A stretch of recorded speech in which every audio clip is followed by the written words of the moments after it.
We have a very R-centric topic for today's critical thought. This year we had a chance to play several very different takes on roguelite design. And for the video, we're going to talk about the difference between a roguelite and a roguelike, and what separates a good and bad take. And it's not just about the gameplay that goes in it.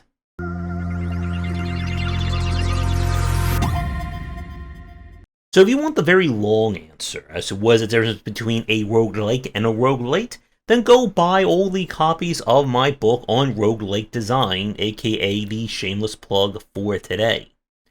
When we look at the evolution of the whole roguelite genre in the 2010s, roguelites were kind of billed as, well, the lighter version of a roguelike.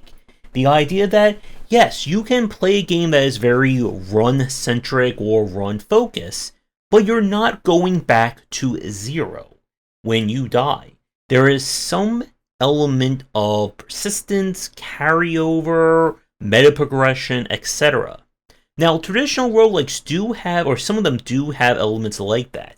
In the Shiren the Wanderer series, you're able to preserve items and scrolls in the game's storehouses. Some of the older roguelikes allow you to find weapons or gear that you had when you died on the previous run on a future run. But what makes a roguelite different and unique in this respect is that these games are oftentimes designed around having a fixed end. There is a point where you're supposed to beat these games, that the runs are simply there to kind of carry you through the beginning, middle, and end of the story and get through the game. Now, the quintessential roguelite, and the one that a lot of these games have been judged based off of, is of course Rogue Legacy. We played through Rogue Legacy 2, I believe that was last year or the year before that. Again, time has no meaning around here. But Rogue Legacy's design basically encapsulates the entire roguelite kind of subgenre in of itself. You go on various runs, win, lose, or draw, or death, and you'll go back to the start. And the money that you pick up during the course of a run is your kind of experience analog, which you then can use on your castle to get all these shiny upgrades and unlock new classes and new perks that can appear, and your castle grows ever larger, and the cost to get more upgrades also grows larger as well. And as you play through, you will unlock more things, and the idea is that no matter what happens over the course of a run, you are still making some kind of progress in maybe a little way, maybe a large way.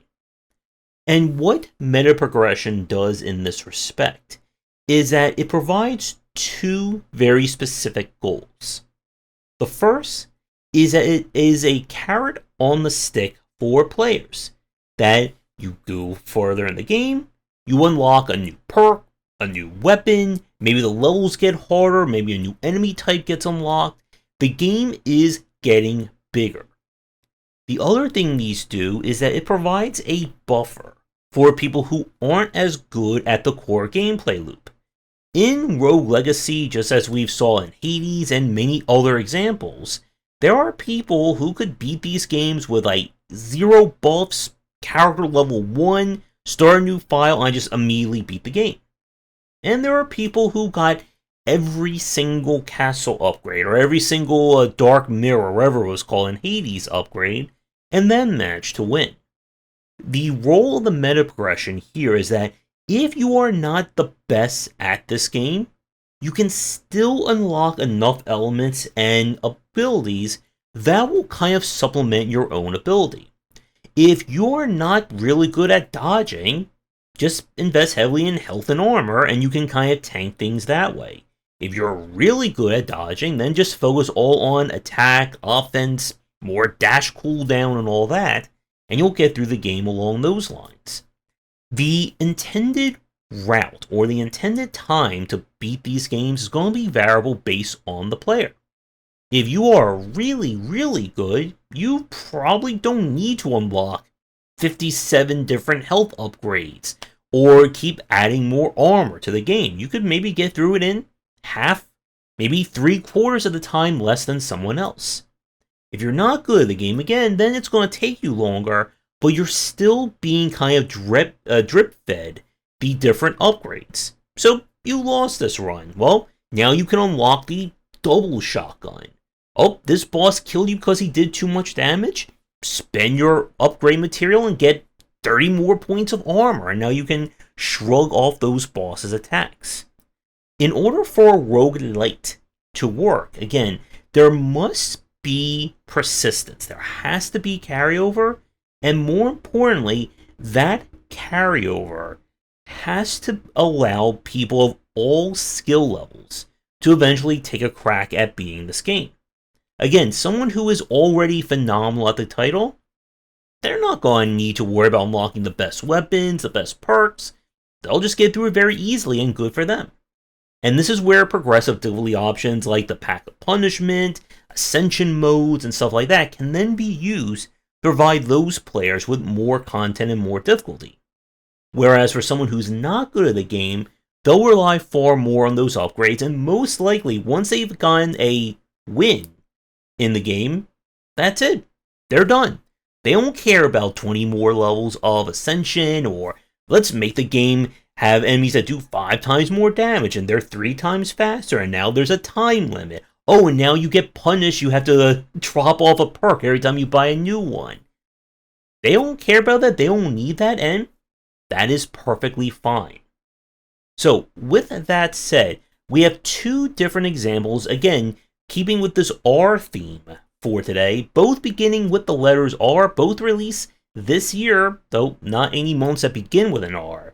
I want to talk a little bit more about how their various systems work to try and do a roguelite atmosphere, and which one succeeded and which one did not.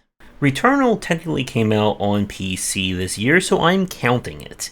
And this, of our 2 games, is the bigger, more hardware-intensive take. But as I will probably say in a review at some point, it is not a good roguelite. And there are several reasons why.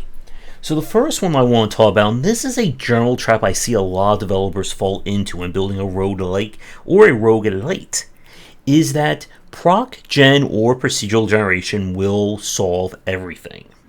There is this myth that if you have proc gen, then you automatically have a good roguelike or roguelite.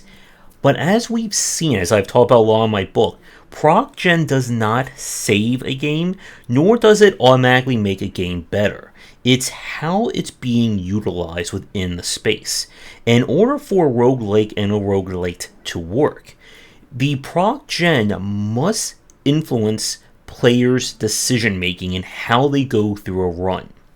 So with Returnal here, the game will proc gen or procedurally generate all the levels, where you'll find weapons, items, artifacts, the malignant stuff that can cause malfunctions, and more.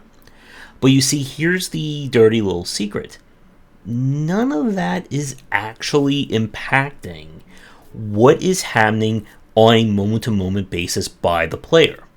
Once you've gotten used to this game's kind of rule set and mechanics, it doesn't matter where you're going, what you're doing, or what's being thrown at you, you're just going to do the same thing over and over again. The weapons themselves do not have enough distinguishing features in terms of different modifiers, different ways of using them, to make it stand out much in the ways that we see from other roguelikes and lights. Now, the other problem that Returnal faces as a roguelite is that it fails the other major aspect of it that we talked about in the previous section. And that is providing a way for the lesser skilled players to still overcome the game's challenges.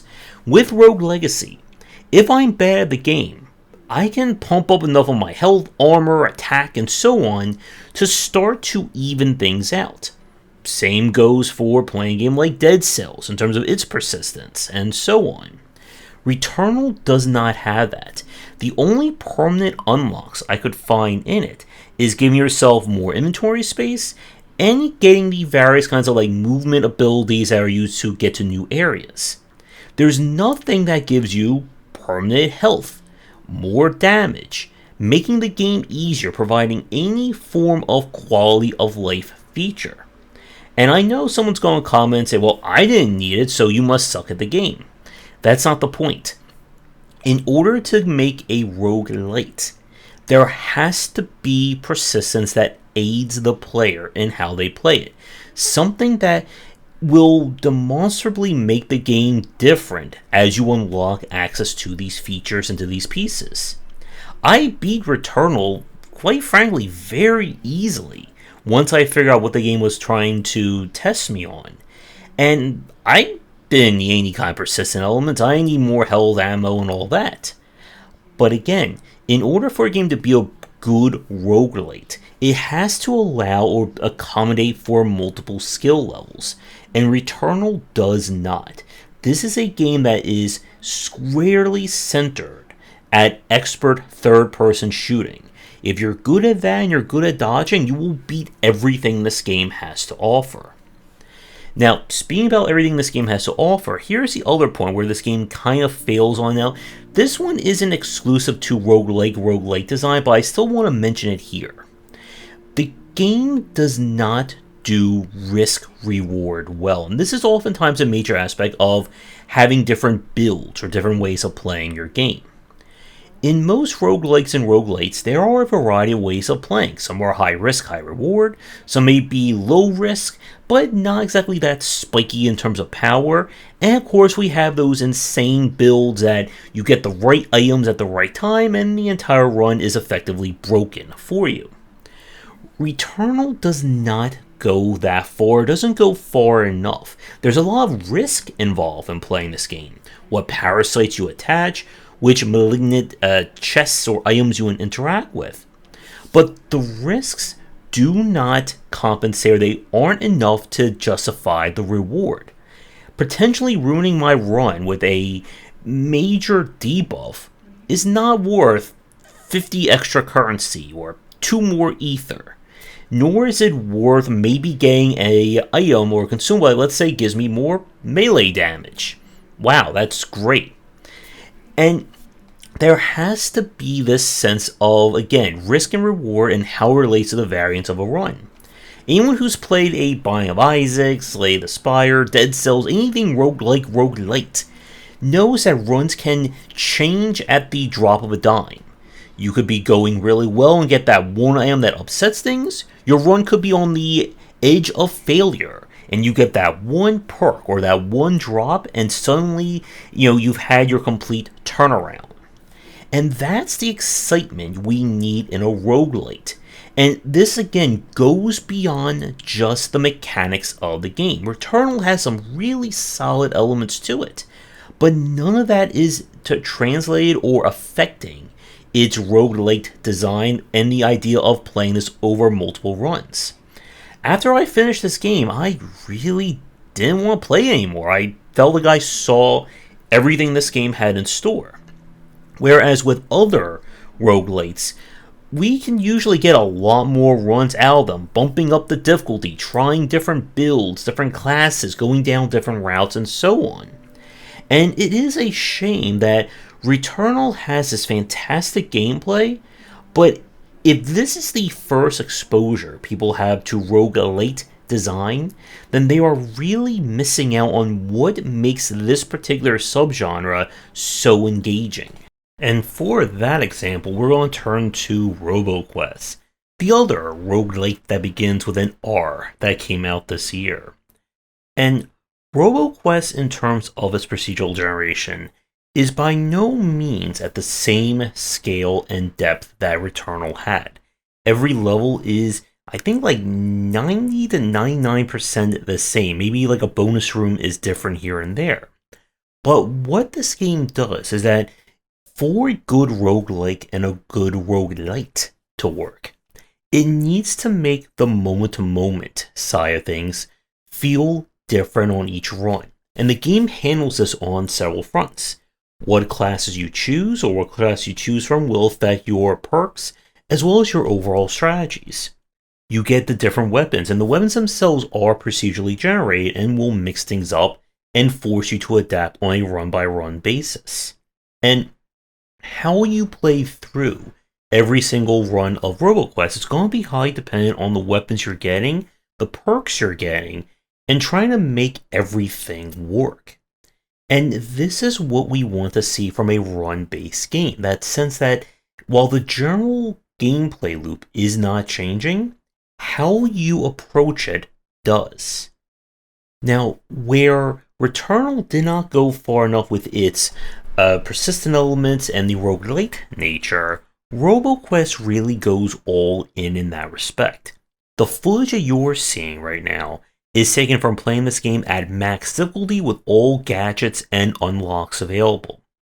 And to be fair, I mentioned this in my review of the game, it may rely a little bit too much on the meta progression or the persistent elements. As once you get access to some of the big ones, the jetpack, your grappling hook, the game just feels like a completely different title. Your ability to move and control the map is radically different. And for some people, they may not get to the point where they get to see that, because that level of meta progression is only tied to the unlocks or completing these side quests in the game. Now, there is permanent upgrades that can be found or acquired at the beginning of the run. This will make things a lot easier or give you more quality of life features, and those are certainly helpful. But Roboquest definitely relies more or focuses more on skill-based gameplay rather than the persistent options, making the game largely easier. If you're not good at running, shooting, dashing, and so on, none of the upgrades are going to accommodate or get around that fact. But what makes this such a good example of roguelike design, and bringing this back to Rogue Legacy that I mentioned in the first part of this video, is that as you play, you are going to be getting better at the game from a skill point of view, and the game will still be offering you means of making the persistent elements better, giving you more freedom to play around with the different systems, different upgrades, etc. Whereas with Returnal, it just did not have anything along those lines. So if you're not good at the game, or you're struggling, you're never going to get anything that's going to supplement that ability or give you an edge. In Roboquest, you will get access to more health, better quality in terms of your weapons, the aforementioned gadgets, and again, it plays like a very different game. And there are people who probably beat Roboquest very early. I'm sure there's someone out there.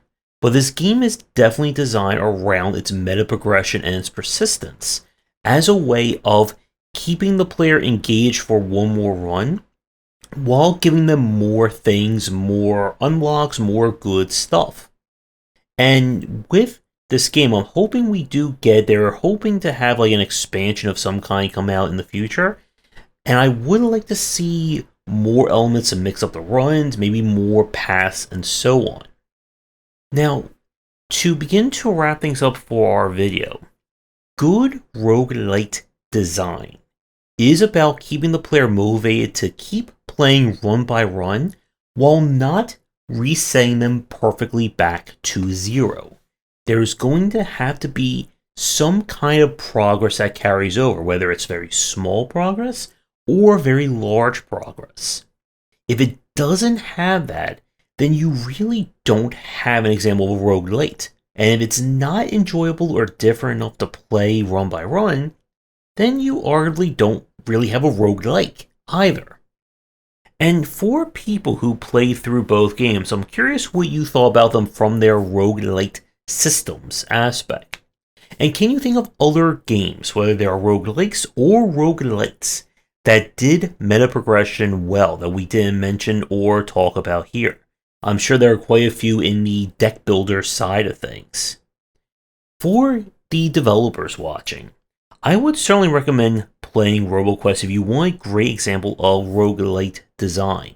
And Returnal is, again, really solid gameplay, but it just doesn't keep with that elements that make a roguelite work. And the lack of a really solid risk versus reward is another point that I want to mention before I forget. With Roboquest, there is risk involved with kind of the corrupted items or corrupted power-ups you can get. They will usually give you a positive with a negative.